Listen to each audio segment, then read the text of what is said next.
بسم الله الرحمن الرحيم. زين للناس حب الشهوات من النساء والبنين والقناطير المقنطرة من الذهب والفضة والخيل المسومة والأنعام والحرث ذلك متاع الحياة الدنيا والله عنده حسن المآب. قل أنبئكم بخير من ذلكم للذين اتقوا عند ربهم جنات تجري من تحتها الأنهار خالدين فيها وأزواج مطهرة ورضوان من الله والله بصير بالعباد. الذين يقولون ربنا إننا آمنا فاغفر لنا ذنوبنا وقنا عذاب النار الصابرين والصادقين والقانتين والمنفقين والمستغفرين بالأسحار. صدق اللہ العظیم. اللہ تعالیٰ فرما رہے ہیں کہ تم خواہشات اللہ نے رکھی ہیں انسان کے اندر، خود تو لایا نہیں، اللہ کی طرف سے اس کے اندر مختلف قسم کے جذبے، خواہشات اور منفی مثبت دونوں طرح کی چیزیں اس کے اندر پیدا ہوتی. تو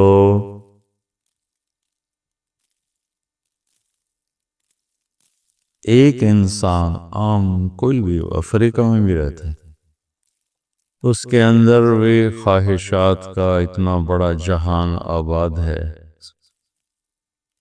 کہ وہ قیامت تک کی عمر لے کر آئے اور پوری دنیا کے اسباب اسے مہیا کیے جائیں تو یہ عمر تھوڑی ہے اور یہ اسباب کم ہے. اللہ نے انسان کو ڈیزائن کیا ہے جنت کے لیے کہ یہ اللہ کو راضی کر کے جنت میں چلے جا، پھر جو یہ چاہے گا وہ سارا ہو جائے گا. جتنی تیزی سے انسانی خواہش بدلتی ہے اتنی تیزی سے زمانہ نہیں بدلتا، حالات نہیں بدلتے، چیز نہیں بدلتی. لیکن جب اللہ کے اس مہمان خانے میں پہنچے گا تو جس تیزی سے اس کی خواہش بدلے گی اس سے زیادہ تیزی سے اللہ اسے وجود عطا فرمائے. ایک آدمی اپنے گھر سے بیزار ہو جاتا ہے کہ مجھے نیا گھر بنانا، اسے 1-2 سال چاہیے، یا میں نے خریدنا ہے تو اسے 2-4 مہینے دھکے کھانے پڑیں. مجھے نئے ماڈل کی گاڑی خریدنی ہے تو اس کو آنے والے ماڈل کا انتظار کرنا پڑے گا. مجھے یہ کھانا کھانا ہے تو اس کے لیے اسے کہیں ہوٹل جانا پڑے گا، کہیں سے آرڈر دینا پڑے گا. گھر میں بنوائے تو بھی وقت چاہیے. دنیا کا نظام تدریج پر چلتا ہے، یعنی آہستہ آہستہ چلتا، اور انسانی خواہش بہت تیزی کے ساتھ گردش کرتی اور تبدیل ہوتی. یہاں اگر ہم اپنی خواہش والے راستے پر چلیں گے نا تو تھک جائیں گے اور زندگی زیادہ خراب ہو جائے گی، زندگی کی کوالٹی خراب ہو جائے گی. جب کسی قوم کا عمل خراب ہوتا ہے اور علم ٹھیک ہو تو واپسی کی امید ہوتی ہے. جب علم غلط ہو جائے تو واپسی کی امید بڑی مشکل ہوتی. اس وقت مسلم ہو یا غیر مسلم ان کا علم غلط ہو گیا ہے، وہ آخرت کو بھلا کر صرف دنیا کی زندگی کے پیچھے دوڑ رہے ہیں اور اسی میں ساری خوشیاں لینا چاہتے ہیں، ساری لذتیں لینا چاہتے ہیں، ساری خواہشیں پورا کرنا چاہتے ہیں. سونے چاندی کے گھر بھی بن جائیں تو حالات کا کی چکی ایسی ہے جو اسے پیس کے رہے گی. یہ ہواؤں میں اڑتا ہو، پانیوں کے سینہ چیرتا ہو، زمین کی تہوں کو کھولتا ہو، یہ سونے چاندی کے برتنوں میں کھاتا ہو، ہیرے کے تاج سر پہ سجاتا ہو، سونے کا نوالا اس کے منہ میں ڈالا جاتا ہو، تو بھی حالات اس کائنات کا ایک ایسا طاقتور نظام ہے جو اسے توڑے ہوا۔ اب پوری دنیا کے انسانوں کا ذہن بن گیا ہے پیسہ بناؤ پھر موج کرو، یہ ذہن ہے ساری دنیا کا۔ مسلم غیر مسلم لاشعوری طور پر اس سوچ کا غلام بن چکا ہے کہ پیسے سے زندگی بنتی ہے، پیسہ نہیں ہے تو کچھ بھی نہیں ہے، کوئی تمہیں پوچھنے والا نہیں ہے۔ کچھ نظر بھی ایسے ہی آتا ہے، تو ایک نظر کا دھوکہ ہو، ایک علم کا دھوکہ ہو گیا، تو سارا ٹریک ہی غلط ہو گیا، تو ساری انسانیت دوڑ پڑی مال بناؤ مال بناؤ مال بناؤ، پیسہ بناؤ، رشوت کھل گئی، سود کھل گیا، جھوٹ کھل گیا، ہیرا پھیری چل پڑی، دو نمبری چل پڑی، چوریاں ڈاکے چل پڑے، اور جوئے چل پڑے، سٹے چل پڑے، ذخیرہ اندوزی چل پڑی، دو نمبری چل پڑی، اس سب کے پیچھے کیا ہے کہ مال بناؤ۔ تو یہاں اگر سب کچھ مل بھی جائے نا تو بھی انسان خوش زندگی نہیں گزار سکتا، ڈیزائن ایسا۔ تو پہلی خواہش عورت ہے، پھر اولاد ہے، پھر مال و دولت ہے، پھر سواریاں ہیں، پھر جائیدادیں ہیں، پراپرٹیز ہیں، زمینیں ہیں۔ ان میں انسان اپنی دھن میں لگا اور موت پیچھے اس کو کھائے جا رہی، کھوکھلا کیے جا رہی۔ ادھر اس کے محل بن رہے ہوتے ہیں، ادھر اس کی قبر تیار ہو جاتی، ادھر اس کے لاکھوں کے جوڑے تیار ہو رہے ہوتے ہیں، ادھر سازہ لٹھے کا کفن تیار ہو چکا ہوتا۔ اسی اللہ تعالیٰ نے فرمایا، اللہ نے ان چیزوں سے جن کے نام لیے ہیں ان سے روکا نہیں ہے۔ عورت شادی کرو، تمہیں اللہ نے اجازت دی ہے، اولاد ہے ان کی پرورش کرو، کمانا ہے تو کماؤ، سونا چاندی کماؤ، کون روکتا؟ اور سواریاں اچھی رکھنی ہے تو رکھو۔ میرے نبی نے گدھے پر بھی سواری کی، خچر پر بھی کی، اونٹ پر بھی کی، اور اعلی نسل کے گھوڑوں پر بھی کی۔ تو آپ نے امت کے تمام طبقات کے لیے راستہ دکھا دیا۔ اسلام میں صرف غربت کا نمونہ نہیں، اسلام چپڑاسی سے لے کر بادشاہ تک کا نمونہ پیش کرتا ہے، اور زندگی کے ہر پہلو پر میرے نبی کا نور پڑ رہا ہے اور ان کی روشنی پڑ رہی ہے کہ بادشاہوں کو بھی اگر زندگی گزارنی ہے تو نبی کے طریقے کو دیکھیں گے۔ تو اللہ تعالیٰ نے اس سے روکا نہیں ہے، یہ ساری نعمتیں ہیں جس کو اللہ گنوا رہا ہے، لیکن ان نعمتوں کی حقیقت کیا ہے؟ متاع الحیات الدنیا، مٹ جانے والی چیزیں۔ اگر ان میں حرام میں پڑ گئے تو برباد ہو جاؤ۔ عورتوں سے حرام تعلق ہے، پیسے حرام طریقے سے ہے، سونا چاندی حرام طریقے سے ہے، سواریاں حرام راستے سے ہیں، تو پھر تمہارے لیے تباہی کے سوا کچھ نہیں۔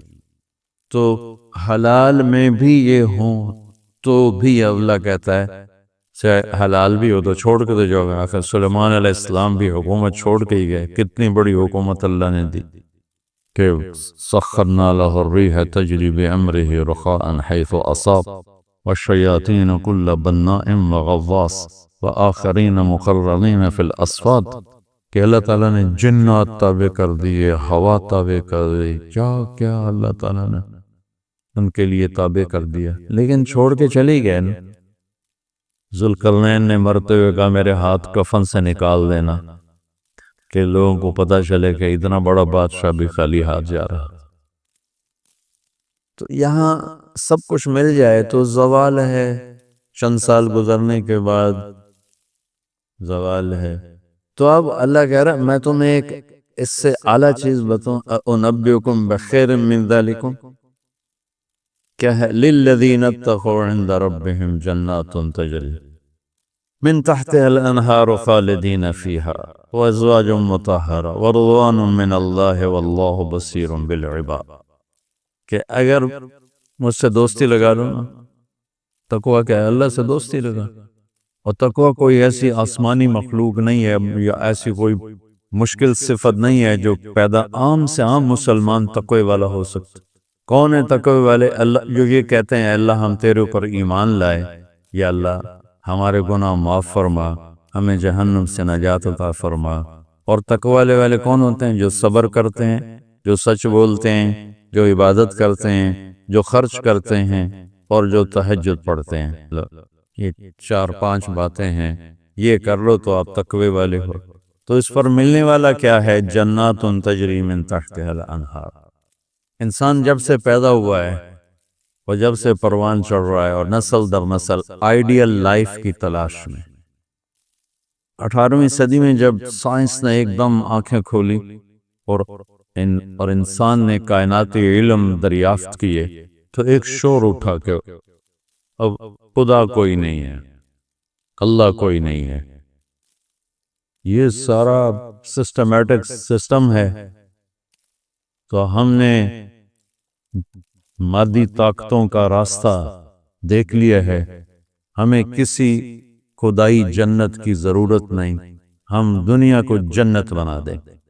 یہ 18ویں صدی میں بہت انکار، اللہ کے انکار کی بہت ہوا چلی۔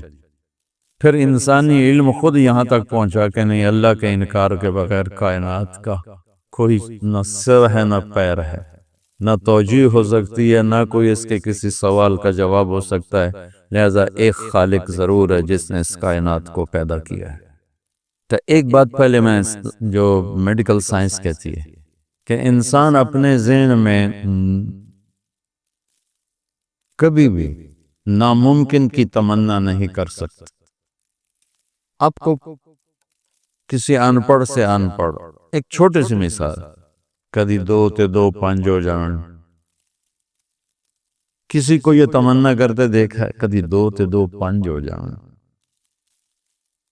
ایک چھوٹی سی مثال، عام فیملی ہے، اس کو پھیلا دو، انسان کا کمپیوٹر ناممکن کو نہ سوچتا ہے نہ تمنا کرتا ہے، اندر وہ چیز جاتی نہیں، ناممکن کی تمنا نہیں پیدا ہوتی۔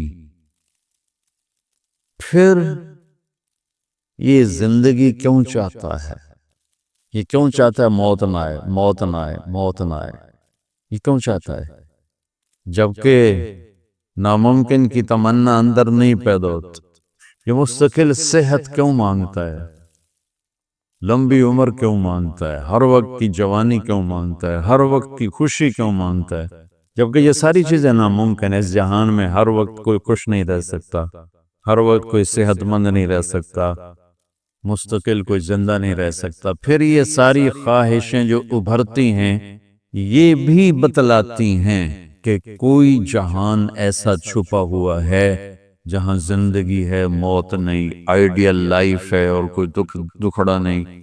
یہ خود، یعنی میں آپ کو سائنس کے لحاظ سے بات بتا رہا ہوں، اس کی ہمیں ضرورت کوئی نہیں، لیکن ابراہیم علیہ السلام نے کہا تھا وَلَٰكِن لِيَطْمَئِنَّ قَلْبِي، کہ دل کے اطمینان کے لیے یہ بھی ایک دلیل ہے عقلی اور سائنسی کہ انسان ناممکن نہیں سوچتا، تو پھر کیوں سوچتا ہے جوان رہوں، خوشیاں دیکھوں، غم نہ دیکھوں، موت نہ دیکھوں، عالی شان گھر ہو، عالی شان سواری ہو؟ یہ کیوں دیکھتا ہے کہ ایک جہان موجود ہے جہاں یہ عالی شان زندگی موجود ہے۔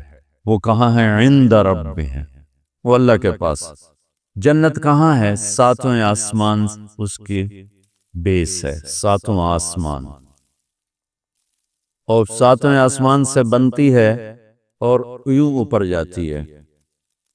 تو ایسا نہیں کہ وہ بلڈنگ اوپر جاتے جاتے جاتے عرش سے مل گئی، وہ بیچ میں سپیسز ہیں، یہ ایک جنت ہے، پھر ایک یہ ہے، ایک یہ ہے، ایک یہ ہے، ایک یہ ہے۔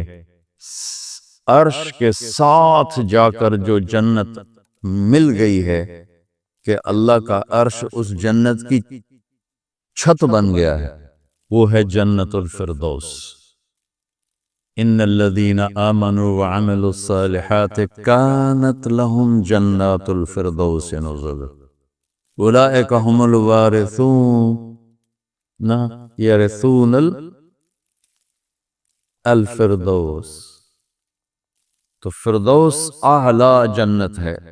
اللہ نے ساری جنتوں کو بنایا کن کن، یہ صرف ہمیں سمجھانے کے لیے، اللہ کو تو کن کہنے کی بھی ضرورت نہیں ہے، لیکن میرے نبی کا فرمان ہے باقی ساری جنت بنی میرے رب کے امر کے ساتھ، اور جنت الفردوس کو اللہ نے بنایا اپنے ہاتھوں کے ساتھ۔ تو یہ دنیا اللہ نے جس دن بنائی ہے، جس دن، اس سے لے کر آج تک اس کو ایک دفعہ بھی محبت سے نہیں دیکھا، اور جنت الفردوس کو جس دن بنایا ہے اس دن سے لے کر آج تک روزانہ دن میں 5 دفعہ رحمت کی نظر ڈالتا تھا۔ اور جنت الفردوس کو ہاتھوں سے بنایا ہے تو کیا چیز بنی ہوگی؟ ہاتھوں سے بنایا ہے، وہ کیا چیز بنی ہوگی؟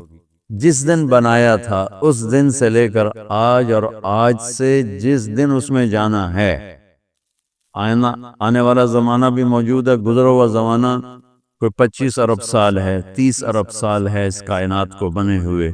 تو اگر اسی عدد کو لے لیں تو میرے نبی کا فرمان ہے کہ اللہ جنت الفردوس کو روزانہ دن میں 5 دفعہ اس کا میک اپ کرتا، پہلے سے 5 دفعہ جس چیز کا میک اپ ہو وہ کیا چیز بنے گی؟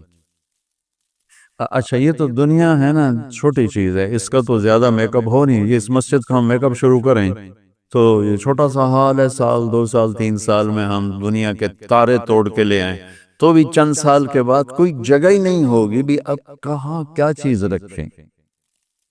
میں اس پہ حیران ہوتا ہوں، ایک لڑکی دلہن بن رہی ہے نا تو وہ پارلر پہ اسے 1 گھنٹہ 2 3 4 5 6 7 8 لگا لو، اس کے بعد وہ کیا کریں گے؟ منہ ایڈا سا رنگ۔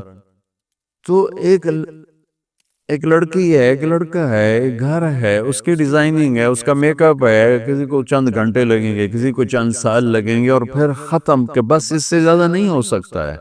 لیکن میں جب بھی سوچتا ہوں میں گم ہو جاتا ہوں، حیرت میں گم ہو جاتا ہوں کہ اللہ نے جنت الفردوس کی ہر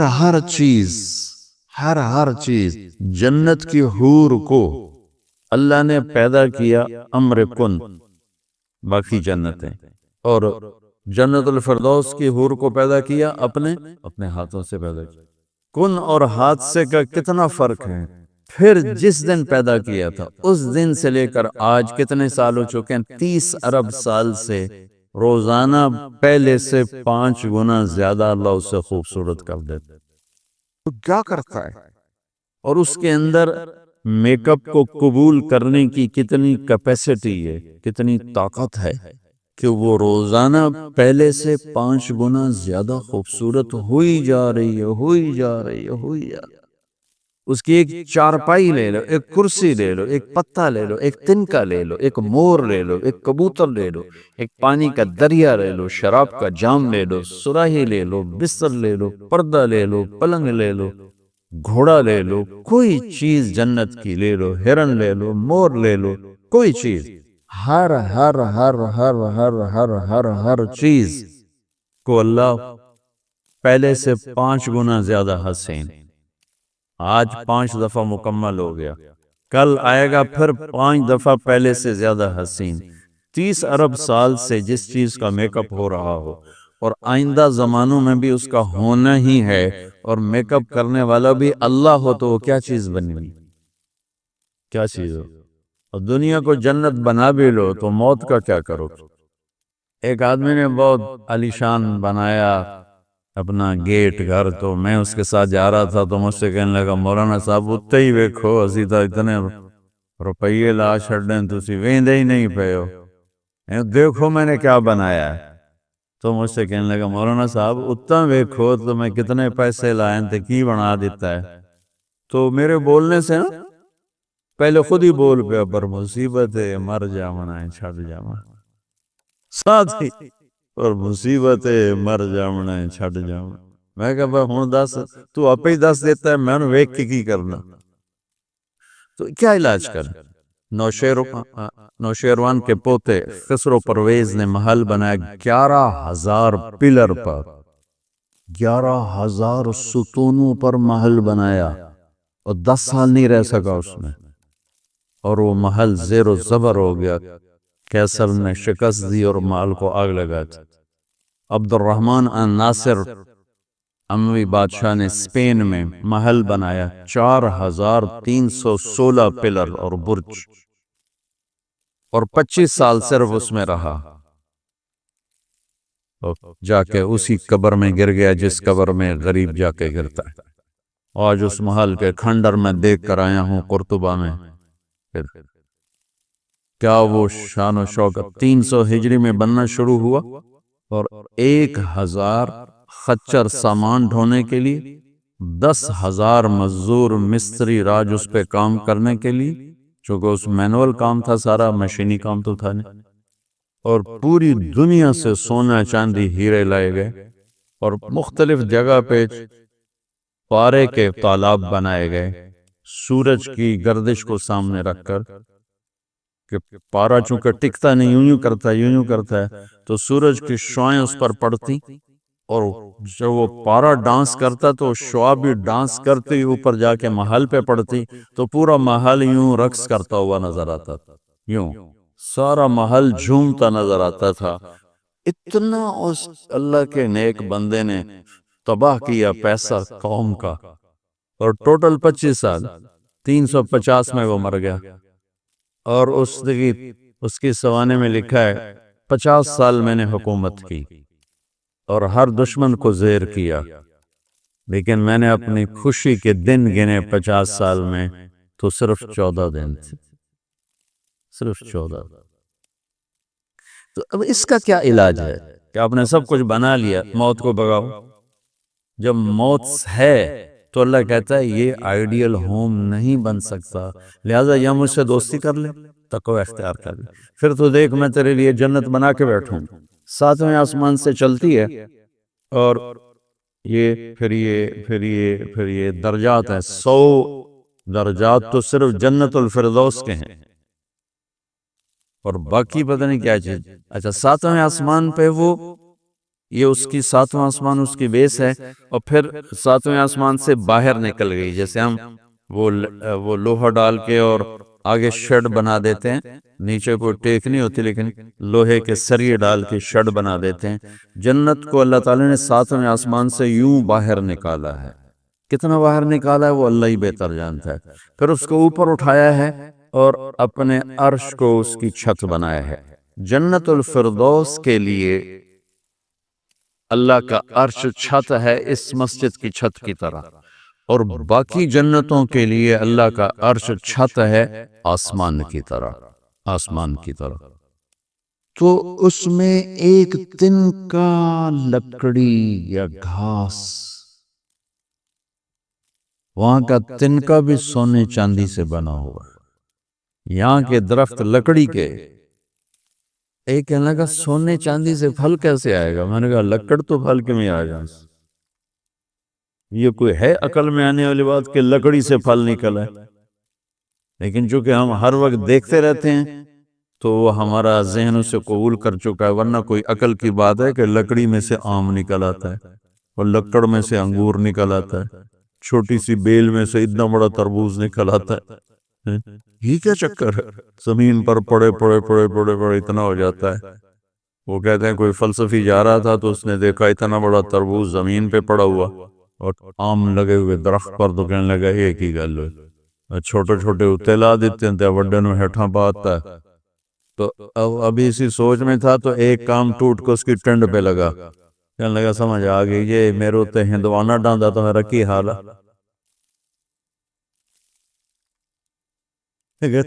میرے اوپر یہ تربوز گرتا تو میرا کیا حال ہوتا، مجھے سمجھ میں آ گئے۔ تو اللہ نے ادنا ترین چیز جو لگائی ہے جنت میں سونا اور چاندی ہے، زمرد اور یاقوت ہے، ہیرا اور جوہر ہے۔ اور میں نے ملکہ برطانیہ کے محل میں دیکھا، اس کے تاج میں، ان کے محل میں عجائب گھر بنا ہوا، ان کے تاج میں لگا ہوا تھا کوہ نور، لیکن اب اس کی وہ شان و شوکت نہیں رہی، چونکہ کاٹ کے تاج میں لگایا اور پھر 3 ٹکڑے کر کے آگے ایک پٹی میں رکھا ہوا تھا۔ یہ دنیا کا سب سے بڑا ہیرا تھا، ہو سکتا ہے اب اس سے بڑے ہوں، لیکن جنت کے کسی بھی لباس میں، تاج میں، گلاس میں، سراہی میں، میز پر کرسی پر، بستر پر، مسیری پر، پلنگ پر، دروازے پر، کھڑکی پر جو موتی ہیرے جڑے ہوئے ہوں گے، اس میں سب سے چھوٹا موتی یا ہیرا یا نیلم یا زمرد یا پکھراج، جو بھی تم نام لے رہے، جو آج دنیا میں قیمتی پتھر پائے جاتے ہیں، اس کو لا کر یہاں ٹیبل پر رکھ دو، وہ اتنا سارا ہو تو میرے رب کی قسم یہاں سے آسمان تک روشنی پھیل جائے اور خوشبو پھیل جائے، خوشبو پھیل جائے۔ تو اللہ تعالیٰ کہہ رہا تم مجھ سے صلح تو کرو، مجھ سے یاری لگاؤ، میں نے آئیڈیل ہوم تمہارے لیے بنایا ہوا ہے۔ ایک نوجوان کہنے لگا اللہ حوروں کا لالچ کیوں دیتا ہے؟ انہوں نے کہا زنا سے روکنے کے لیے، کیونکہ لوگ شادی کر کے بھی زنا نہیں چھوڑتے ہیں، اور اللہ معاشرے کو پاک دامن دیکھنا چاہتا ہے۔ جس معاشرے میں زنا پھیل جاتا ہے وہ معاشرہ برباد ہو جاتا ہے۔ تو اللہ چاہتا ہے کہ ہر مرد عورت پاک دامن زندگی گزارے، اس لیے نکاح کا راستہ رکھا، اور پھر مرد کی شہوت کو روکنے کے لیے وعدہ کیا تو یہاں صبر کر، حلال کام کر، تو آجا میرے پاس، میں نے تیرے لیے تیری اس خواہش کا سامان تیار کر کے رکھا ہوا ہے کہ یہاں کا مادہ مٹی ہے، وہاں کا مادہ مشک و عنبر ہے، وہاں کی گھاس زعفران کی ہے، یہاں زعفران اتنا سا ملتا ہے اور لاکھوں روپے کا کلو ملتا ہے، اور وہاں پوری میدان میں جو گھاس ہے وہ زعفرانی ہے، اور گھر کی ایک اینٹ موتی کی، ایک اینٹ زمرد کی ہے، ایک یاقوت کی ہے، ایک زمرد کی ہے، ایک سونے کی ہے، ایک چاندی کی ہے، بیچ میں مشک کا گارا ہے، وہ زعفران کی گھاس ہے، اور اللہ کا عرش اس کی چھت بنایا گیا ہے، اور وہ اندر بیٹھو تو باہر نظر آتا ہے، باہر بیٹھو تو اندر نظر آتا ہے۔ اس لیے میرے نبی کا فرمان ہے کہ لولا ان اللہ قضا لأہل الجنت الا يموت لمات من حسنها وجمالها، اللہ نے جنت کی لڑکی کو ایسا حسن و جمال دیا ہے، اگر موت مرنا گئی ہوتی تو اس کو دیکھ کے آنکھیں برداشت نہ کرتی، کلیجے پھٹ جاتے، مر جاتے۔ تو یہاں کی عورتوں کے لیے بھی بشارت ہے کہ ایمان والی نیک صالح پاک دامن عورت جنت کی اس حور سے 70,000 گنا زیادہ خوبصورت ہوتی۔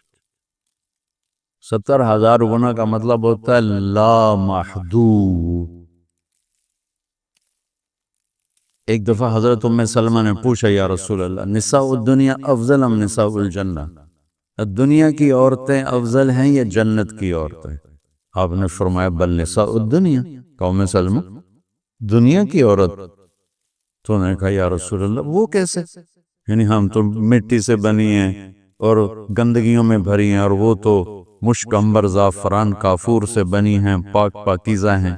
تو آپ نے فرمایا ام سلمہ بصلاتہن وصیامہن وعبادتہن للہ عز وجل، ام سلمہ یہ ان دنیا کی عورت نماز پڑھتی ہے، روزہ رکھتی ہے، اللہ کی بندگی کرتی ہے، اس وجہ سے اللہ البس اللہ وجوہہن النور، اللہ ان کے چہروں پہ اپنا نور ڈالے گا، وَأَجْسَادَهُنَّ الْحَرِيرِ، اور ان کے جسم کو ریشمی لباس سے سجائے گا، وَأَمْشَاطُهُنَّ الذَّهَبِ، اور ان کی کنگھیاں سونے کی بنائے گا، وَمَجَامِرُهُنَّ الْأُلُوفِ، یہ میں نہیں دکھاتا، یہ جو عود ہے الوف پڑھن ایسا میں بیچارہ ماٹھا عود ہے، وہ تو جنت کا عود ہوگا، مجامر، اس کو کہتے ہیں مجمار۔ مجمار کا اردو میں لفظ دھونی دینے کی چیز ہے، اس میں مجامر جمع ہے مجمار، کہ اس طرح ان کے سامنے ہوں گے اور اس میں عود جل رہا ہوگا اور اس کی خوشبو پھیل رہی ہو۔ یہ دنیا کی عود ہے، ساری مسجد میں خوشبو آتی کہ نہیں آتی؟ ماٹھی سی چیز ہے، تو وہ کیا چیز ہوگی؟ وہ خوشبو ایک بہت بڑی یعنی فریش کرنے والی ایک نعمت اللہ نے بنائی۔ دماغ کی غذا ہے خوشبو، آنکھوں کی غذا ہے سبزہ، اور دماغ کی غذا ہے خوشبو۔ اللہ تعالیٰ نے اس کو خوشبوؤں سے بھر دیا۔ عرفہا لہم کا ایک ترجمہ ہے کہ جنت کو اللہ تعالیٰ ان کے لیے خوشبودار بنا رہا ہے. عرف خوشبودار بنانا. ایک اور ترجمہ بھی ہے لیکن ابھی اس کی مناسبت سے مجھے یاد آیا کہ عرفہا لہم، کہ آ جاؤ ایک دفعہ مجھ سے دوستی لگا کے، پھر ایسی جنت دوں گا جس میں خوشبو ہوگی، اور ایسی خوشبو ہوگی کہ یہ ادھر تو لگاتے ہیں اور تھوڑی دیر بعد ختم ہو جاتی ہے، وہ تمہیں ہمیشہ مہکائے رکھے گی اور تمہیں ہمیشہ تر و تازہ رکھے گی، خوش و خرم رکھے گی. تو اللہ تعالیٰ فرمایا تو میرے پاس آ جاؤ، تو تم جس آئیڈیل ہوم کو ڈھونڈتے ہو وہ میں نے تمہارے لیے تیار کیا ہوا ہے. تجری من تحتها الانہار، پانی یا انہار دریا کو کہتے ہیں کہ وہ دریا ہیں. اصل میں یہ دریا ایک کنایا ہے یا ہے اس کے لیے خوبصورتی کے لیے کہ پانی سے حسن آتا ہے. لوگ گرمیوں میں مری جاتے ہیں، ناران جاتے ہیں، لورالائی نہیں جاتے، فورٹ منرو نہیں جاتے، وہ بھی ٹھنڈا ہے لیکن وہ اتنا ویران ہے کہ اس پہ سبز نام کی شے کوئی نہیں. اور کیوں نہیں ہے کہ پانی کوئی نہیں؟ پانی نہ ہونے کی وجہ سے کالے پہاڑ ہیں. مری ناران کاغان میں پہاڑ سرسبز ہیں کیونکہ وہاں پانی بہت زیادہ ہے. تو انہار انہار انہار، یہ اشارہ ہے خوبصورتی کی طرف. اور انہار دریا سے حدیث ایک یاد آ گئی، وصف الجنہ فی وصف الجنہ، یہ ایک مسقطی عالم کی لکھی ہوئی کتاب تھی، مجھے اچانک سے یاد آ گئی کہ وہ دریا میں ان کے بحری جہاز چلیں گے، ایک ایک جہاز اتنا بڑا ہوگا کہ پوری دنیا اس کے مقابلے میں حقیر ہوگی. دنیا پر 24,000 کلومیٹر کی دنیا اس جہاز کے سامنے حقیر ہو. تو جب وہ اس جہاز پہ چڑھیں گے سیر کرنے کے لیے تو وہاں ان کے لیے الگ بیویاں ان جہازوں میں ہوں اور ان کو مچھلیاں گھیر لیں گی چاروں طرف سے. تو ان کو سلام کر کے کہیں گی اللہ کے دوست مجھے کھاؤ گے؟ وہ کہے گا کھاؤں گا. تو وہ پوچھے گی مچھلی کباب کھاؤ گے سالن کھاؤ گے؟ تو وہ کہے گا اتے تو آؤ اندر ہی گلنا کیتی سن. تو پھر وہ چھلانگ لگا کے اوپر آ جائے گی. تو موت تو ہے نہیں. تو وہ کہے گا کباب کھلاؤ، تو وہ یوں کرے گی. تو ایک کندھے سے کباب نکل کے سامنے آنا شروع ہو، کہے گا سالن دے، تو یوں کرے گی. تو میں یہ بنگلہ دیش میں حدیث بیان کرتا ہوں، بہت مزہ آتا ہے، جو کہ بنگالی بڑے خوش ہوتے، ان کی غذا مچھلی ہے. ایک دفعہ پہلوانوں کو اکٹھا کیا ہوں نے، زندگی میں پہلی دفعہ میں نے پہلوان اتنے دیکھے، اور پہلی دفعہ ان سے میں نے بات کرنی، میں پریشان، یا اللہ میں ان سے کیا بات کروں، سارے اینج برس دی، اڈی اڈی کلنی، اڈی اڈی سیر تک کان کسی دا این کسی دا این کسی دا این، تو اینج کر کے بھائی ہوئے کہ کبھی زندگی میں پہلوانوں سے بات نہیں کی. تو بڑا پریشان. ظہر کی نماز کے وقت بیان تھا، مونی روڈ وہ پہلوانوں کا کھڑا ہوتا تھا. خیر نماز ظہر کی ہو رہی تھی، تو نماز کے دوران اللہ نے نا میری رہبری فرمائی، مجھے ایک حدیث یاد آ گئی. تو بیان شروع ہوا تو ان کے بیٹھنے کا انداز ایسا جیسے کو اکھاڑے میں بیٹھے. تو میں نے ان سے کہا دیکھو بھائی، یہاں سے میں نے بات شروع کی، دیکھو بھائی اصل زندگی ہے جنت اور دنیا ہے عرض، اور جنت میں جانے کا سب سے زیادہ مزہ پہلوانوں کو آئے گا. وہ سارے ذرا این ہو گئے کہ پہلے این ہوگا. پہلوانوں کو بڑا مزہ آئے گا جنت میں جانے کا، اس لیے کہ جنت کا پہلا کھیل جو اللہ ہمیں دکھانے والا ہے، پہلی انٹرٹینمنٹ جو جنت کی ہوگی سب سے پہلی، وہ مچھلی اور بیل کی کشتی ہوگی. اب ہمیں تو کشتی آتی نہیں، تو ہمیں تو نہیں پتہ لگے گا وہی مچھلی نے کیا داؤ لگایا، بیل نے کیا داؤ لگایا. تم سارے پہلوان ہو، تمہیں پتہ ہے داؤ کیا ہوتا ہے. جب بیل داؤ لگائے گا تو اس لیے نعرے مارو گے، جب مچھلی داؤ لگائے گی پھر تم نعرے مارو گے، اور تمہیں وہ مچھلی اور بیل کی کشتی دیکھنے کا جو مزہ آئے گا وہ ہمیں تو آئے گا نہیں. یہاں سے بات چلی، وہ تھوڑے تھوڑے ان کی آنکھیں کھولی۔ تو اللہ تعالیٰ نے ایک عجب گھر بنایا ہے۔ یہاں ایک عرب جماعت آئی ہوئی تھی، وہ میں گیا ان کو ملنے، وہ تعلیم کرا رہے تھے۔ اس میں ایک بدو وہ یوں کر کے نا تعلیم میں سویا ہوا تھے، میں تو انہوں نے مجھے کہا آپ تھوڑی بات کر لیں، تو میں نے بات شروع کر لی۔ وہ سویا رہا، مجھے خیال آیا اس بابے نے اٹھاواں کہ میں، تو تھوڑی دیر کے بعد میں نے جنت شروع کی، تو وہ پہلے یوں ایسے سویا ہوا تھا بالکل۔ جب جنت شروع ہوئی تو اس نے مجھے یوں دیکھا، جی ایک آنکھ سے دیکھا، ایک آنکھ، اور کافی دیر سے دیکھتا رہا، پھر یوں ہوا، پھر یوں ہوا، اور پھر ایک دم جمپ لگایا۔ اور میں نے آئینہ کھولی نا کہ آئینہ کیا چیز ہے، تو پھر جمپ لگا کے ناچنا شروع ہو گیا،